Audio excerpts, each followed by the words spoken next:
एक बूढ़ा कारपेंटर अपने काम के लिए काफी जाना जाता था। उसके बनाए लकड़ी के घर दूर दूर तक प्रसिद्ध थे। पर अब बूढ़ा हो जाने के कारण उसने सोचा कि बाकी की जिंदगी आराम से गुजारी जाए।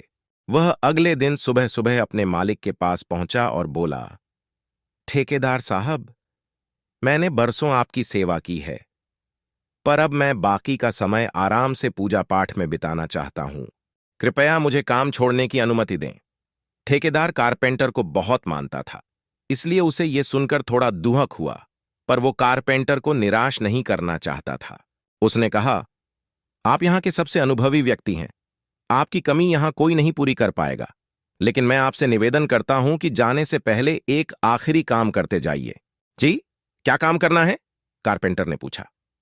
मैं चाहता हूं कि आप जाते जाते हमारे लिए एक और लकड़ी का घर तैयार कर दीजिए। ठेकेदार घर बनाने के लिए जरूरी पैसे देते हुए बोला। कारपेंटर इस काम के लिए तैयार हो गया। उसने अगले दिन से ही घर बनाना शुरू कर दिया, पर यह जानकर कि यह उसका आखिरी काम है और इसके बाद उसे और कुछ नहीं करना होगा, वो थोड़ा ढीला पड़ गया।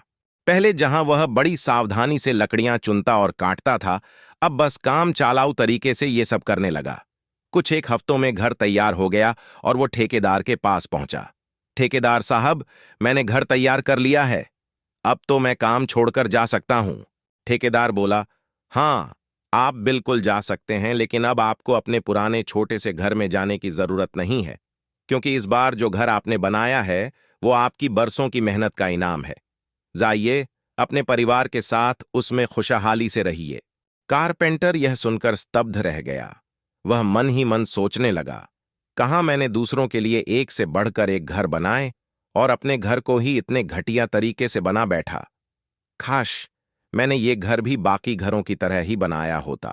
फ्रेंड्स, कब आपका कौन सा काम किस तरह आपको अफेक्ट कर सकता है, ये बताना मुश्किल है। ये भी समझने की जरूरत है कि हमारा काम हमारी पहचान बना भी सकता है और बिगाड़ भी सकता है। इसलिए हमारी कोशिश होनी चाहिए कि हम हर एक काम अपनी बेस्ट ऑफ एबिलिटीज के साथ करें, फिर चाहे वो हमारा आखिरी काम ही क्यों ना हो। रोजाना नई शिक्षाप्रद रोचक कहानियां प्रसंग सुनने के लिए चैनल को सब्सक्राइब करें। धन्यवाद।